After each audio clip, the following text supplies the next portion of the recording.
Continuing our look into particle effects, we now need to shape our fire so that it doesn't stretch out this ridiculously far, but instead stay a little bit around the turret. So let's go through these values one by one. First off, the minimum size and the maximum size of particles are okay, because that has to do with the size of the particle, not how far they shoot out.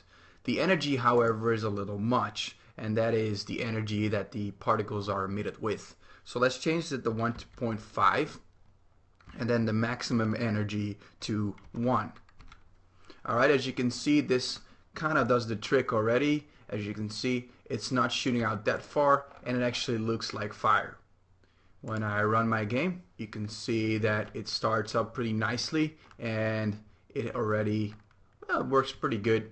Maybe it's a little low into the barrel, as you can see here. I would move it a little bit more up top, so let's do that right now. And let's look at it from the front.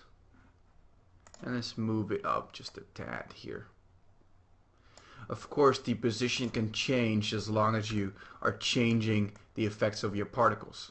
So that works a lot better. It's a very nice effect already. Alright, so let's go over some more values. We have our minimum emission and our maximum emission, and this kind of has to do with the emission of the particles, of course, but it makes it look a little fuller. So let's turn up the max to 200. Then we don't need to touch the world or local velocity because we want to do the animation in our particle animator, but as explained in our local versus global video, you understand that world has to do with particles inside of the world and local has to do with the local rotation. In this case, the turret is parented under. So there's that. Of course, we don't want to simulate in world space, we want to simulate it in local space.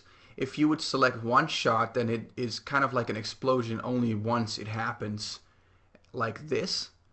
But in this case with our turret, it doesn't look that good because it looks like he's shooting very slowly. So in this case, we don't want the one shot. And then our ellipsoid size is pretty good already. Then for the animator, we have everything set pretty nicely. Of course, we can see and tweak some variables. For example, the size of our particles can grow over time, and as you can see, it just adds a little bit to the mass of our gun here. It looks pretty good. Actually looks really good. I like this a lot.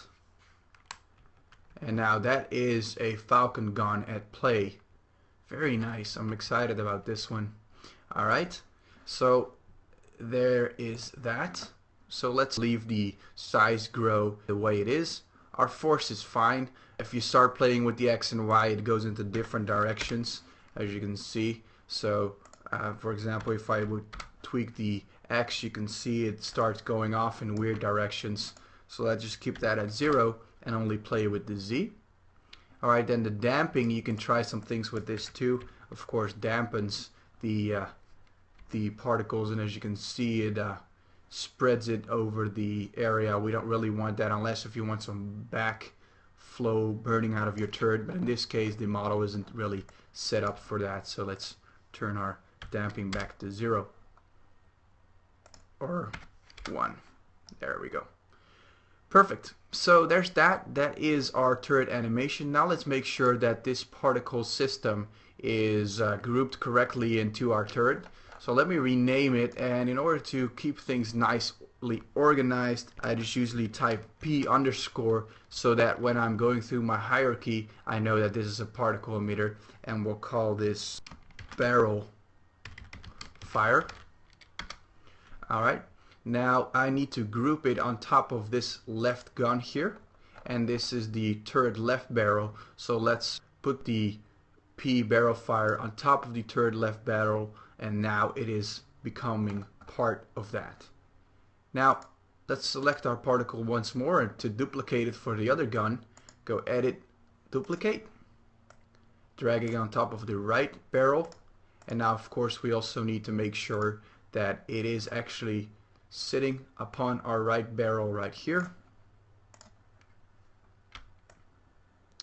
And it's looking pretty good, pretty nice here.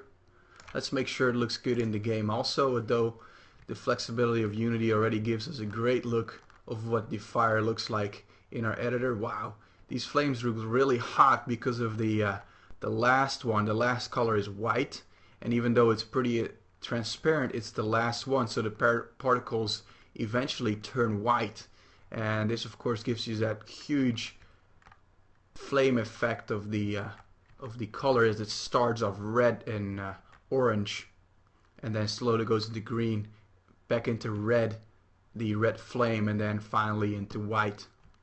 I'm really happy about this effect, so let's save this, and next let's move on to the next block and get some more stuff going to shape our game here.